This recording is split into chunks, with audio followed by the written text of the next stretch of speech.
Hello everybody and welcome to 80 Days. I know, it's not the title screen that would give that away, but I swear to God, the game is called 80 Days, but it's one of those weird games where the title is not displayed as the first thing, but instead we can read this beautiful little paragraph.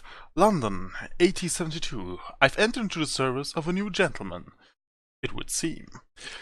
Now, 80 Days is a game where you try your best to fly around the world in 80 days.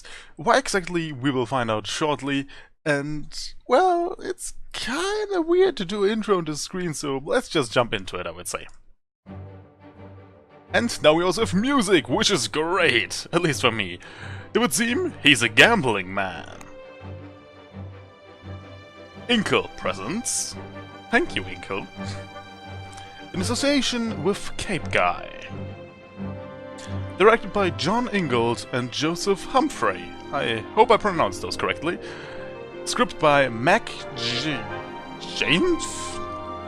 PC and Mac edition by Ben Nicholson.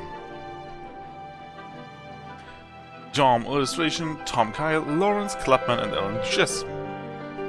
80 Days, there we have the title I was searching for, great! Also it's a little bit loud, so let me just push the music down a little, just a little bit. Ah yeah, that's much more bearable for me. London. Begin. Monsieur Phileas Fogg returned home early from the Reform Club, and a newfangled steam carriage besides. I helped him down, and the iron-launched steam-driven horses clattered away. "Passepartout," said he, "what are we going around the... What? I can't read. We're going around the world! Round the world, monsieur? I asked, utterly astonished. We shall circumnavigate the globe within 80 days! He was quite calm as he proposed this wild scheme. Well, I wasn't calm reading that, but anyway. We'll leave for Paris on the 8:25 in an hour. You're in jest, I told him in dignified affront. You make mock of me, monsieur. I'm quite serious. Pack an altimeter and my evening jacket. There's not a moment to waste. You, Passepartout, now have funds, and your character is now polished. Well, polishing will be complicated. So, quickly, Passepartout, collect our things and we'll be off. We can pack. So, what are we going to pack, though? We have a wax cylinder. Describes the recording of a symphony while we're in Vienna, Paris, and Copenhagen. I should go to Vienna, considering I actually live in Vienna. An evening jacket. Well, he said we should pack it, so let's actually pack it. He ordered us to take the altimeter, so we will take said altimeter. And now we actually have a little bit of a problem. We can either take the shipping table, or the wax cylinder, or some playing cards. I would say, since we will go to Vienna, we'll take the wax cylinder with us. So, now that we have packed our belongings, our completed Englishman's wardrobe would help us negotiate times of upper-class journeys. We will and can depart. Embark to Paris!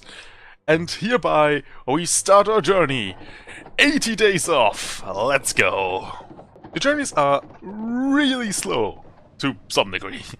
The mechanical horses raced past Piccadilly Circus and Pall Mall faster than a team of thoroughbreds, even though the whistle of the 8:25 was blowing as we pulled up to Charing Cross Station. "We have no tickets," I exclaimed, in horror. "That does not signify," Monsieur Fogg remarked over his shoulder as he hurried towards the platform. "We must not miss this train." But I dashed to the ticket booth. We need tickets. Judging that there was a moment to spare, elbowing aside a few ladies and gentlemen, definitely, who were ambling about as though this was Brighton Pier and not a busy train station. "2 singles to Paris," I demanded breathlessly. The guard raised his pen with agonizing slowness. "Leaving tomorrow," he intoned. "Leaving immediately," I insisted, "and hurry!" The whistle of the train shrieked once more. I drummed my fingers on the counter. "No, hurry up!" I demanded. "I cannot miss my train!" The guard nodded, his neck bones all but creaking from the movement. Other customers muttered behind me, cursing my continental rudeness, no doubt. I pushed the money to him. Impatiently, but the guard pretended not to notice until his ticket were perfectly calligraphed. Then he counted the bills one by one. The final whistle blew long and slow and damning. The 8:25 was pulling away. I leapt wildly for the guardrail and hauled myself aboard one-handed, tickets clutched in the other fist. I confess, My friends, I had been an acrobat in my youth, before I've become a valet. Apparently the two professions were not so different than they seemed. We were passing Dartford when I located Monsieur Fogg in one of the compartments. He looked up briefly and returned to his newspaper. I told the ticket inspector that you would be appearing presently. He remarked, unperturbed, "Your funds have gone down a little. Well, I bought some tickets. Your relationship with Fogg has deteriorated. Your character is now manicured."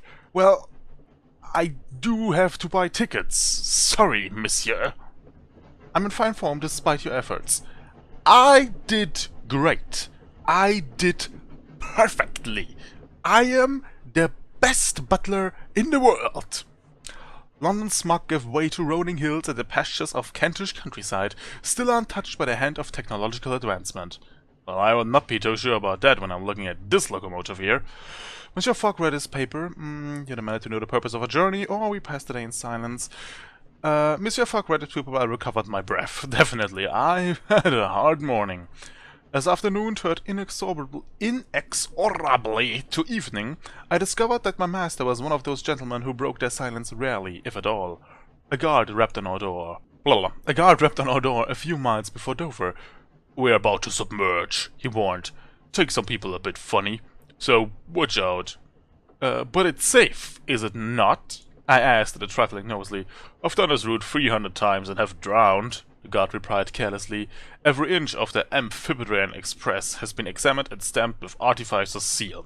This is the world's only Beth-escape locomotive." I pressed my face into the window glass. I would love to drive on a train underwater. The fins above the amphitrite wheels extended with a hydraulic hiss. Night fell and we plunged past the end of the track into the freezing water of the English Channel. So we're going a bit slower into Paris. And now we can go into the market if we want to, sell and buy stuff, and therefore make great use out of, well, everything. So what can we buy and not buy? We have part of the Englishman wardrobe. Gladly, that's complete. The air traveler set. Don't think we can use that. Copenhagen, Warsaw, and Budapest. In Berlin. I guess we will buy an extra suit. Do we buy it like this? Yes. If we have an extra suit, why not just buy a shaving kit? I mean, we can always use it. Copenhagen, Budapest, I don't think this will be quite good. We can buy a traveling cloak here, maybe make some things great, and I think that's enough for now. So let's just explore Paris a bit before we go ahead. Ooh, new routes. Ooh! From Munich to Vienna, great. Yet a few hours to spare, asked Monsieur Fogg if I might enjoy my city before we had to leave. Indeed. And should you learn anything of note, be sure to relay it. But do not waste any time. We have no time to spare. I nodded and headed downtown. I think I've angered Monsieur Fogg enough by buying tickets for the train, so let's just be a bit docile. The talk on the streets was of one thing only, an enormous, elegant oval stadium constructed upon the green fields of Canterbury and containing the technological marvels, art, amusement parks, and milling crowds of the World's Fair of 1872. My city still wore the scars of last year's siege. Ooh, I ventured inside. But certainly did not intend for me to visit fairs. I ventured inside! Show me the World Fair. Inside the grand illuminating pavilions of the exposition, an artificer was replacing an arc light, or I went west towards the airship hangar. Ooh, airships could be interesting and could help out our journey significantly. I went west towards the airship hangar, past a booth with a husband and wife pair selling panoramic hot air balloon rides to eager tourists. I inquired as to their hourly rate, wondering if perhaps the balloon could be encouraged to go a little way east as well and contribute to a great journey. £80 for a half-hour flight, the man responded. That's robbery! The man shrugged. We're the only balloonists here today. Are you willing to miss out on an experience of a flight over Paris? I most assuredly was. I'm going around the world. I'm going around the world! I replied. I hope for much more impressive sights in the days to come. The man nodded and moved into the next punter with great swiftness. I regarded the airship that filled the hangar behind him. There were a huge number on display from all over the world, and my eye was immediately caught by the African-made rigid metal balloon, the Gilgant Egyptian Ifrit-class airship, the metal-clad four-propeller Safrak Atmotic, the the bulky coal gas-powered Ottoman Gajik, the twin-bladed Peruvian gyrocopter. Well, that sounds like something I would fly, the twin-bladed Peruvian gyrocopter, which looked tiny and flimsy in comparison with the airships surrounding it.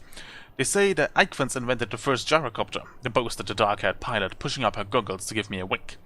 As their heirs, we Peruvians have made some few improvements. You do not see many Peruvian gyrocopters in the air. I remarked, are they unsafe? The lady shook her head. No, they are quite safe, but they are quite hard to build. Perhaps one day soon Monsieur Fogg and I would find ourselves flying in such a craft. I returned to the expedition center, my thoughts turning with clouds and engine rotors. Avenues sprawled in every direction between the inviting illuminated pavilions at the exposition. And an artificer was replacing an arc light, which had burned out. She first disconnected the strange machine powering the lights. It had a spinning iron wheel which was wound around with a series of armature coils. What is that device, Artificer? I merely watched politely, not from this work. What is that device, Artificer? I asked politely, my eyes straying to the copper linen pin which proclaimed her profession. It's a bleeding nuisance, is what it is. The Artificer grumbled in a thick Yorkshire accent. I don't know how to do a Yorkshire accent, so it's just gonna be dude. These Grammy machines are finicky beasts. Grammy machines? I inquired. Well, it's a... never mind. She whiffed my question away. It's a steam engine, alright? Only it doesn't make steam. Will that do? I hate explaining this stuff to laymen. I repeated hastily, not in awe and terror of her irate tone. The harshness of her tone was belied by her gentle touch. Definitely. Engineers usually have quite pretty hands. A gentle touch. The arc light's globe of emerald glass and replaced the 2 carbon rods with it. She reconnected the supply, and then the 10 Yarb candles connected in series lit up once more. They're miraculous, I breathed. The Artificers nodded. They are hard work, is what they are. Miracles indeed, but her mouth softened into a small, proud smile. She looked at her pocket watch, cursed and hurried off, dropping something as she went. I hurried after her to return it. And she thanked me. My medallion! I needed to get my lunch from the canteen. Thank you. I bowed in return. And she giggled. Stop that. You'll make me blush. She dropped the coin thoughtfully. I was given this for my work in Istanbul, you know? I made a very special automaton. I think it works as a driver now, and the route up from Izmir. I think that's right. An automaton who can drive? Of course. Is it so strange? I could only shrug. Who knows what is normal in this modern world? I looked about me once more. Crowds of tourists jostled and heavens passed, their eyes wide with wonder. Headed towards the end and purple tents of the Artificers Guild, I took a stroll down the Avenue of Nations. I don't want to waste that much time, but it's really interesting just reading all this stuff about this pretty world. I headed towards the red and purple tents of the Artificers Guild, draped with banners emblazoned with their copper lily sigil. A steam-powered automaton orchestrated playing gleaming brass instruments, while a mechanical summer lime popped the cork of a champagne bottle and poured out bubbling over glasses for passing tourists. One of the artificers was explaining the guild's credo to a group of sticky-figured children, had his hands deep inside a human-shaped automaton. Well, I would like to find out more about automatons. Rummaging through its clockwork innards, he took out a piece of engraved glass and peered at it with jeweler's loupe. Dashed thing! He cursed in upper-class English tones and then looked up. Oh, hello! Wait, is that English? No, wait, hello was like the Australian thing? I don't know, I don't do English accents very well. Leave me alone.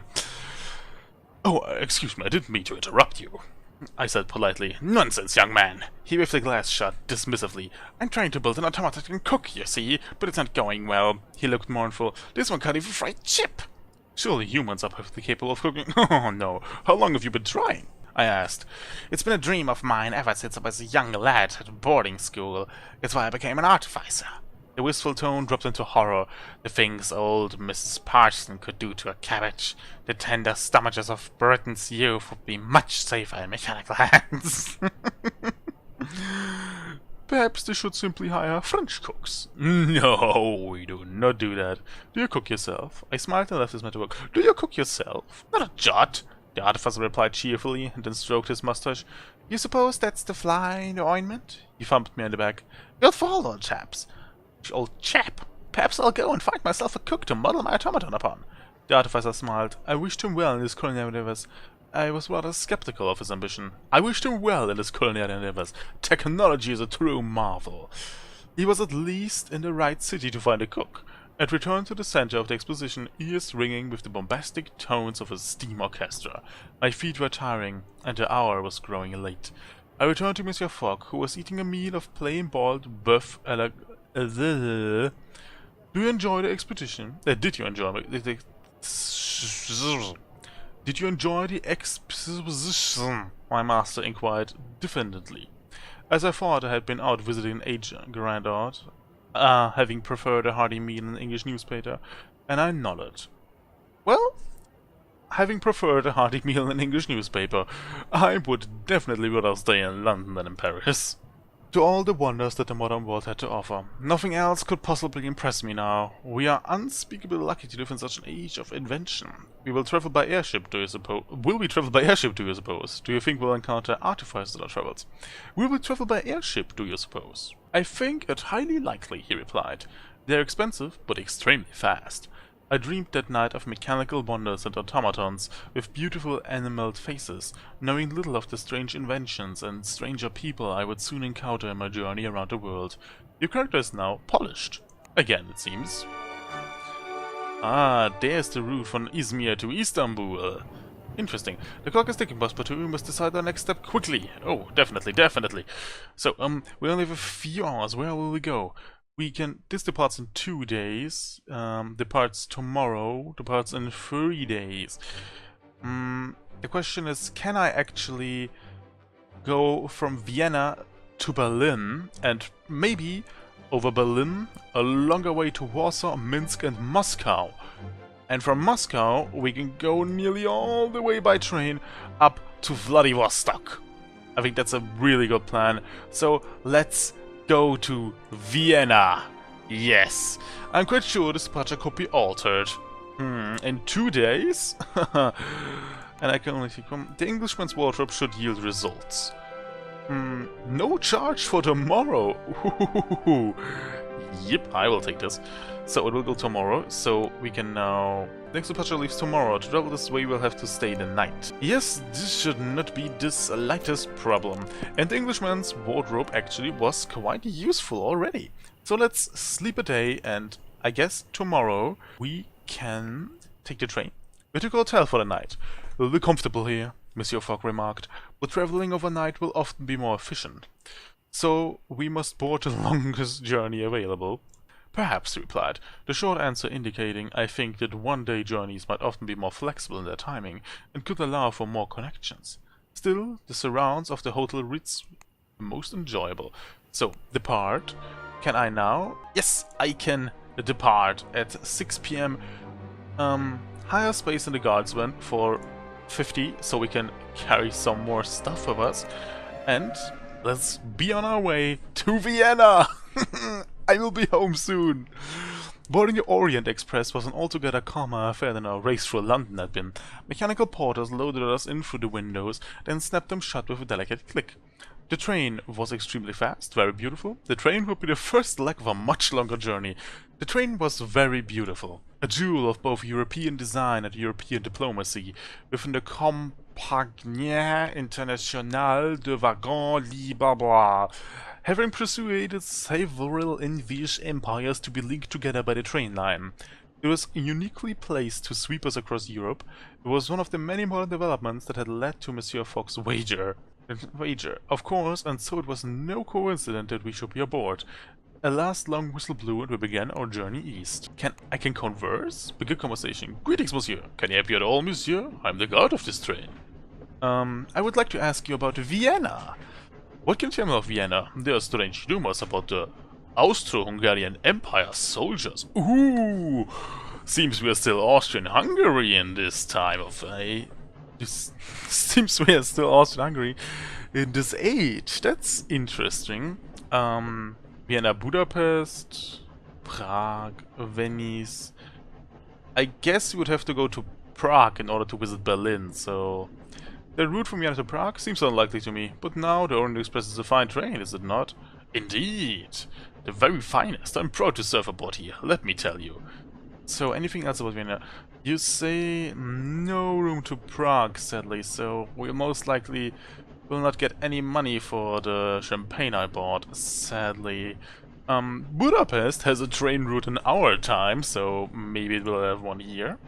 Yes, one can travel in a private car from Vienna to Budapest, but the journey is a tiring one. How about Dubrovnik then? Have you heard that you can pick up stopwatches in Dubrovnik you can sell for profit in Sofia? No, I did not, but that's pretty interesting. So, we found a route to Budapest, which is not the greatest. Oh, my master wished me to be undisturbed. So as we left Paris, I barred a compartment door, I left him and went to explore the train. I barred a compartment door. And we settled down to rest. Relations with Falk have improved slightly. Your character is now presentable. Great. So, I guess we could find a way to Warsaw? Or more... Well, I guess we have to find out. There's a lot of text in this game. A lot of text. We arrived at Vienna in the early hours of the morning. The customs officials insisted on searching our bags for, of all things, artificing tools.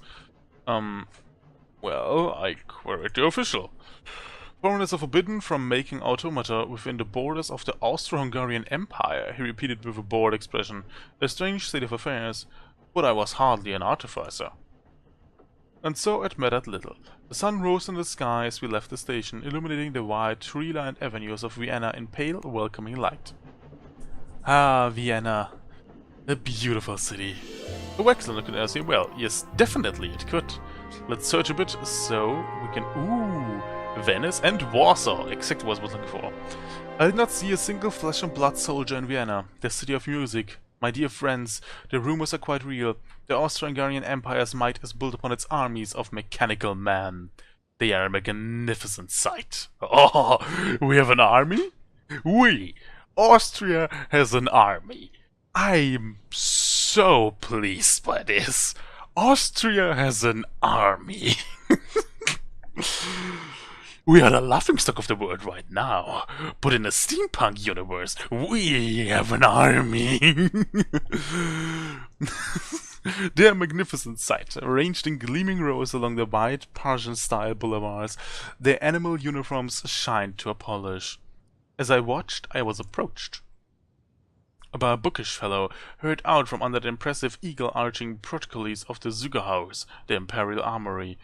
You think them fantastical? He demanded, a curious tone to his voice. Glorious, I replied, beautifully crafted. They are more impressive than you could imagine. He stuck out his hand. Herr Danze, apprentice engineer of the Imperial KRIEGSORCHESTA. Oh my god.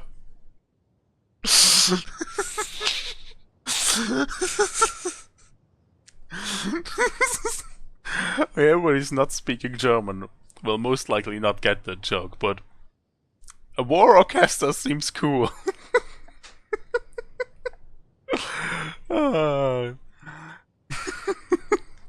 Sorry. We went to a cafe to talk, since that's the only true thing you can do in Vienna. And once he started, he would not stop. Have you noticed none of the mechanical soldiers carry weapons? He asked. What did you make of that? They are strong, I suppose. I replied, disliking the turn of conversation. Inside each one is a Mozart hiding device, perfectly tuned. Herr Danzer replied, the song the soldiers sing is one of devastation. A battalion in harmony can punch through a steel wall. He drew a gilded flute from his scabbard and laid it on the table, looking at it thoughtfully. The flute is how you control them. I hesitated. He nodded sadly. Yes, we, the Musikersoldat, control them with our instruments. I'm the finest flautist in the Vienna KRIEGSORCHESTA. He began, to my horror, to weep. I stole the flute? I stole the flute. It was a moment's impulse, and Herr Danzer was distracted. An ungentlemanly act. It was a beautiful thing. A beautiful thing of war. Gilded and smoothly polished, I tucked the flute away quickly. Oh, just imagine how easy world domination would be. A mechanical army singing the song of destruction on the world. An evil emperor would be proud. As a boy, I dreamed of joining the Artificers Guild, he confessed, voice hushed. But for someone born in this country, it is impossible. The Kaiser and the Guild are sworn enemies. The Guild reminded him with political notion. I pitied his circumstances. To have his gifts twisted to a terrible purpose, not of his making. Alas, I could only commiserate. He began to weep, and I gently took my leave. I strolled back along the avenues, examining my stolen flute in the waning light. Under its gilded and manicured beauty lurked something sharper and more bloodthirsty. It was as contradictory as Vienna itself. At once, the city of music, and the city of war. The relationship with Fock have grown slightly worse. We got a nice thing, so I guess that's alright. Vienna, the city of war. So, we can sell the Vex cylinder here, so here, take it. The Zauberflöte.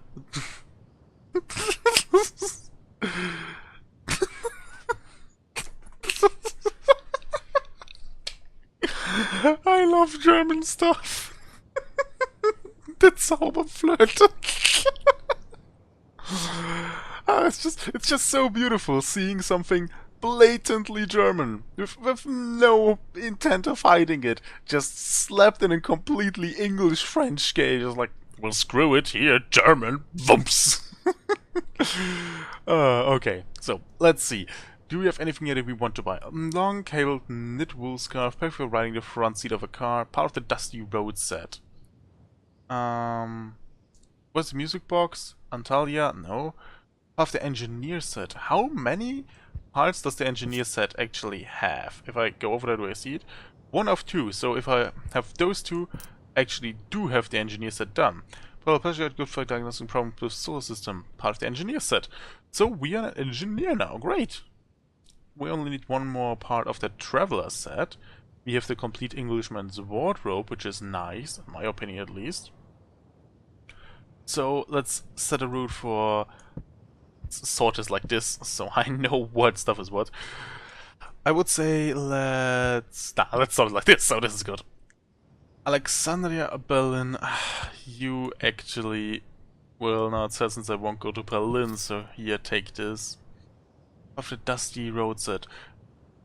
I don't think I will take a car, but I can look back later. Let's look to the departures. I don't want to go to Budapest. Go away. Oh wait, no Budapest. And I got it right, departs in Warsaw in 2 days. So that would be a train, so not too bad. That's a car. That's a car. Nothing interesting. So I would say we do not have to buy the windscarf, we are not traveling by car, and we will most likely go through Siberia on a train.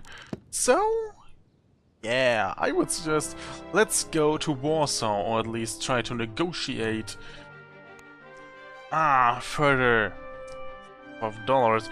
I can do this. I will take this. And tomorrow we will go away. But for now, I would say let's sleep in a hotel. We'll pass the night here, in Vienna. Oh, gorgeous Vienna. We found a room in the newly opened Hotel Imperial in a suite built for Duke Philip of Württemberg's maiden servant. The view along the Ringstraße was impressive. Ah, yes, the Ringstraße is truly beautiful. There was a delightful chamber group playing in the lobby. Let's look at the Ringstraße. It was impressive, and as I looked, I saw lines and lines of mechanical soldiers marching along the road. I can imagine that. I truly can imagine that. A giant army marching in the streets of... It would be so beautiful to have a military parade in Vienna. We really have the perfect streets for that. I mean, they are so broad. You could fit battalion after battalion. Multiple tanks, but no, our army is made of, well, idiots and losers, and I don't think we even have more than 20 tanks, so yeah. It's saddening, truly. The people of the city were moving quickly out of the path. At their rear marched a group of musicians. Show me the musicians. Who played the strangest tune, all discord and tonality, a cruel and sour sound. I went to follow them. Show me the music. Curious as to the meaning of these late-night maneuvers, the night air had a chill, but of course that did not trouble the fleshless army who marched in lockstep's fashion. The path took them to the train station, where they halted a moment, then began to file inside. I began to toy with this. I began to toy with the Zauberflöte in my pocket. I playing with the Zauberflöte in my pocket. One of confected money for these machines. I could not resist. Putting the flute to my lips, I began a merry tune. The notes were clean and pretty, in contrast to the queer sound of the army band. For a moment I thought there was no effect. Then I noticed a disturbance near the front of the line. One of the soldiers was dancing, like a marionette, knocking into his fellows to either side. I stared as hard as I could, while keeping up the tune, amazed by this performance. Then, of course, I found myself confronted by a member of the KRIEGSORCHESTA.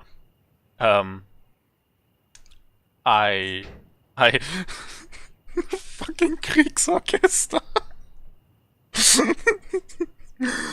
Oh, I fucked up. I think I'm going to die. I stopped playing at once. The man stared at me. "What are you doing?" he demanded. "Why are you out of uniform? The Kaiser will have you shot."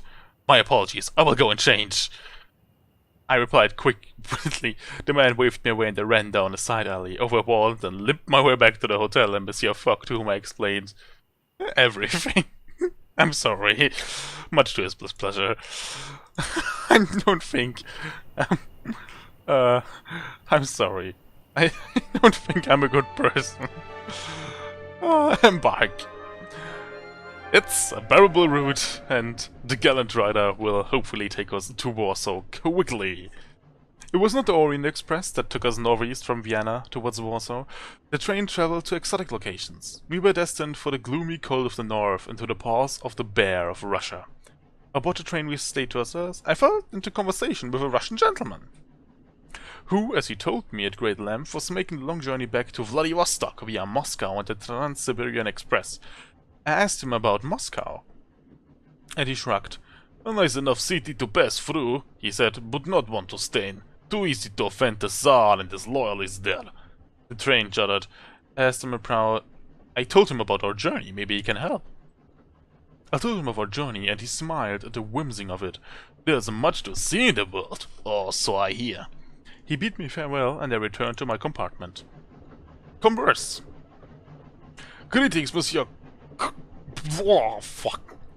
Krasotkin.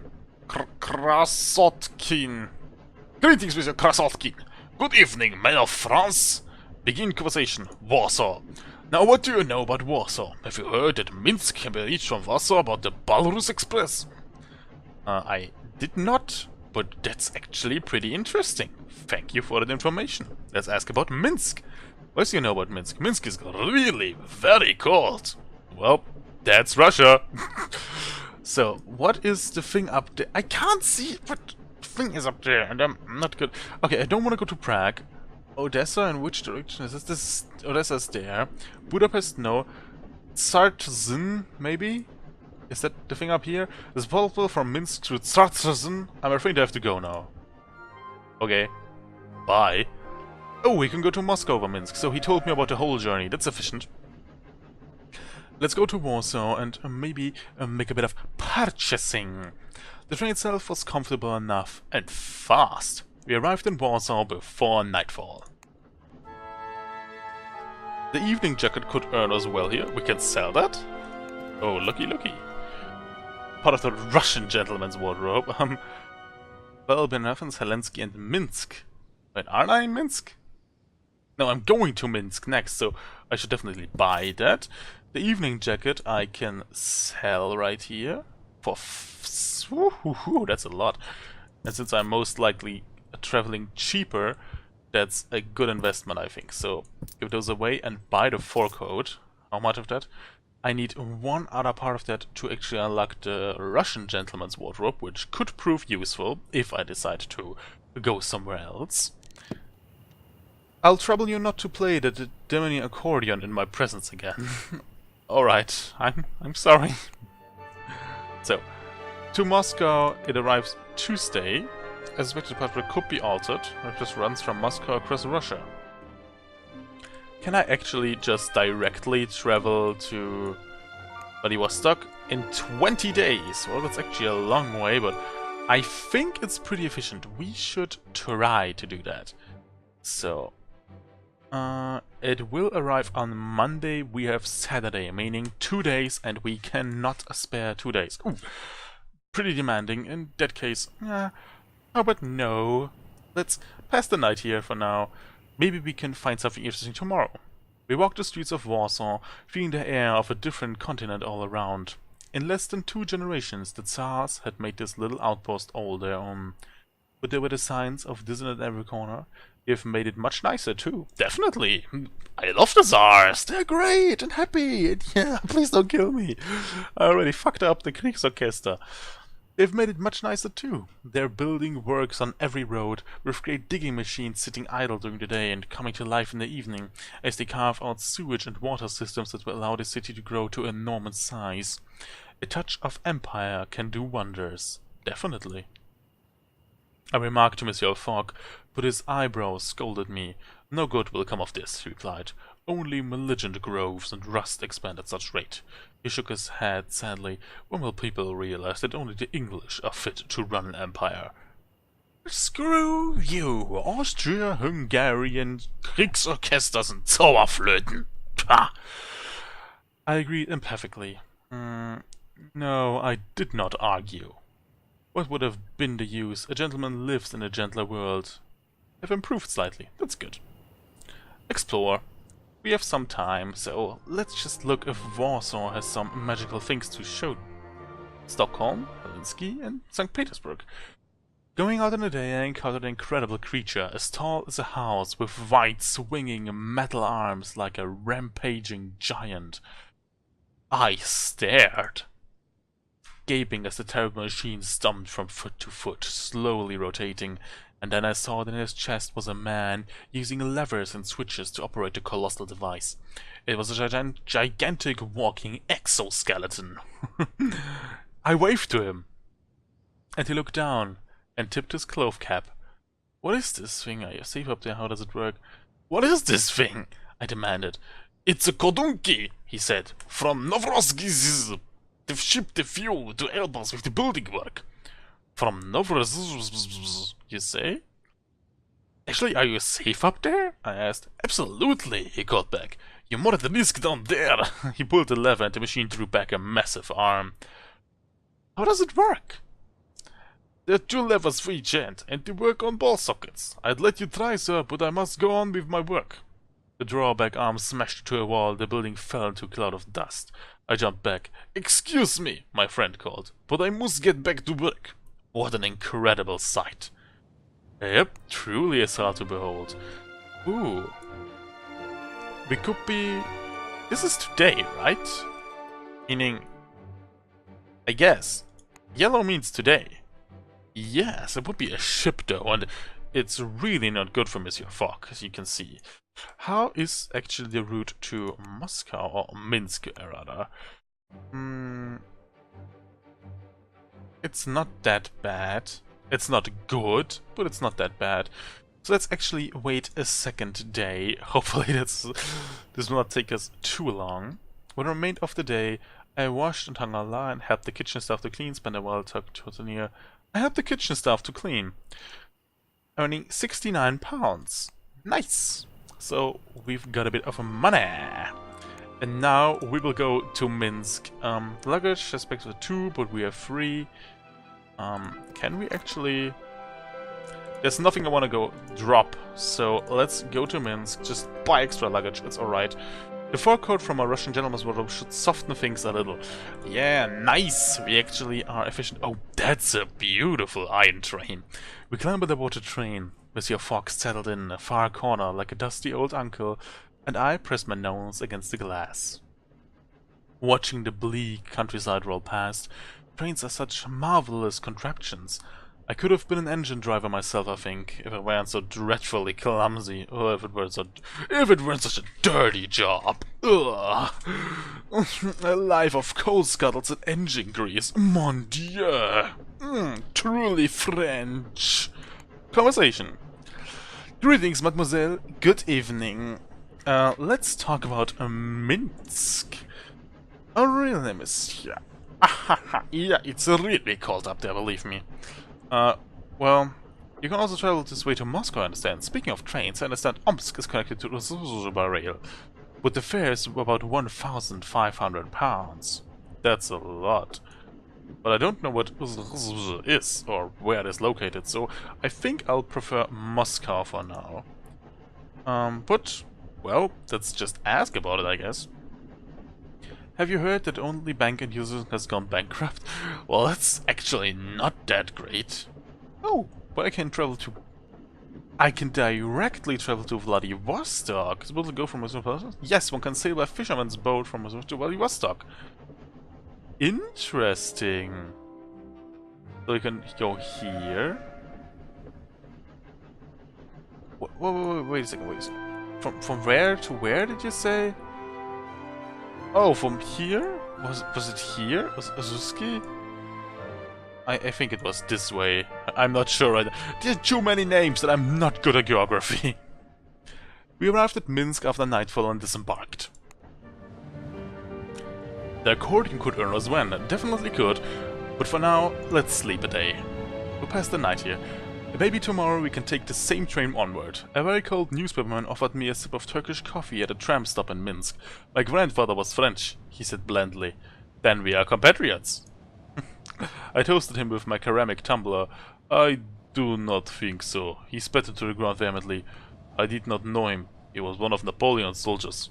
Minsk was occupied by the Grande Armée during the invasion.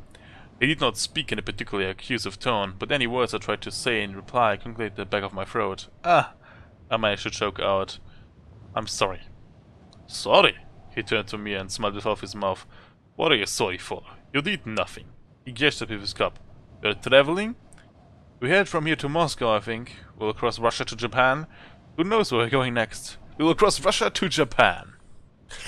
He gave me a down-turned smile. Vladivostok is closed, he said. You'll have more luck going through China, unless you're military. We aren't. Our tram whizzed to a stop, and the conductor opened the doors. The newspaperman boarded. Enjoy your coffee, he added without looking in my direction. I boarded with him. And he cracked a rare smile.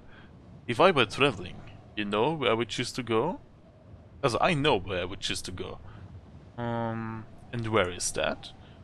Tehran, he replied to my surprise. An unusual choice. I don't know even where the thing is located. He laughed bitterly and tapped the newspaper under his arm. When I was younger, I knew a woman called Lena Balakla, a Finnish girl. She became a dancer. Now she passes herself off as Slavic, and has just been signed up to dance exclusively in Tehran. I'm sure we'll never see her again, but if I could, I would try. Then go, I can advise you on routes. And there are the woman.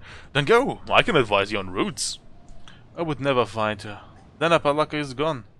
Her name is now Marina Poltavaka. Well then, how about you search for Marina Poltavaka? Not that complicated to find a very famous singer or a dancer. You can do it. It took a few months to explore and investigate the various options for how we might continue our journey. Oh, so nothing interesting. Well, let's go to the market. Sell the accordion. What is this? Part of the railway man set. Interesting. Part of the heavy storm set? No. Shop of interest in luxurious posh and prim types. Ah. Well, it's really cheap with £5, so let's take it. I think we will buy the railway cap. It's cheap, and maybe we will get the rest. And one other thing, so maybe a railman's uniform or something like that. And then I guess we can actually depart already. To Moscow. It's cold. Let's buy extra space as always. We actually get onto 0 again, so Monsieur Fogg is more than just alright. The train pulled out from Minsk station well after nightfall. Monsieur Fogg had taken to tapping his watch every time he began a new journey, as though he was recording the time of departure through some fantastical spring-operated signal. Perhaps he was sending a message, most likely a nervous habit. A man of Monsieur Fogg's composure and steady complexion must surely hide some vagaries in his metal closet. Let's move to Moscow. There was little time to do anything without total darkness enveloped the train. Balloonist kidnappers exposed at World's Fair. Ooh! Good that we did not take the balloon. Morning came and we were still crossing the Russian countryside, the train moving at its slow, steady way. I spent the time eavesdropping, trying to find options for our next leg. Discovering a charming Muscovite artist and the government at Omsk is a likable fellow who enjoys traveler's tales. Finally we pulled into the stone advertised Moscow station and disembarked. Omsk. Isn't Omsk the next station? My head tells me it is, but I'm not sure. Let's look at the market. False passport. Ooh, part of the left of the law set. Top it. Gentleman traveler. Wait a second. The normal gentleman traveler? Russian? Is this? No, it's the air traveler set. Oh, the gentleman traveler is the traveling cloak. Oh, but it's expensive. Self of Arnite, part of the rest and recuperation set. Cold compress. Rest and recuperation. The Englishman's wardrobe. Wait a second. It costs £0. I'll buy that. If it's literally £0, I will buy that. So I cannot sell this. Rest and recuperation. I will buy the top hat and I will buy the false passport, since we already heard that Vladivostok is actually locked down. So, and I think I will actually sell the Zauberflotte, cause we will not go to Alexandria. And on the other hand, we can buy the salve. It's a two-part set, so let's buy both. And hearing salve for tight joints and bones, and cool compress perfect for soothing aching muscles. Maybe we will have a hard journey ahead. Our completed gentleman travel set should protect against uncomfortable conditions and help us negotiate times of upper-class journeys. Physical restoration set should protect against strenuous conditions. Nice! So we plan? Ooh, that's a long way. 15 days, 16 days. A truly long way. So, where's Omsk is here? Great, we will come to Omsk. Anyway, it departs in 4 days. Okay, negotiate. A fur cut from a Russian gentleman's watch has spurred him on. In 2 days! We will leave in 2 days. You hear me? Great. So we do not have to wait all along. But on the other hand, I've recorded nearly an hour now. I will cut it down so it will be a bit shorter, but still, that's a lot. So next time we will leave Moscow and we will start our journey 80 days onwards around the world. Maybe to Eckenberg, maybe to Omsk, maybe to Canton, I don't know. But I truly hope it will be a magnificent journey. And until next time, ladies and gentlemen, I hope you had a great day. I wish you a golden night. And bye-bye. Heyo, Goldie here. Sorry I'm talking over the outro of the beautiful music, but I have a quick question. And it would be great if you could answer down below in the comments. I cut it differently in the beginning and end of this video. If you preferred one of the two ways, then please consider telling me down below. And now, well, have fun with the end card. Bye bye!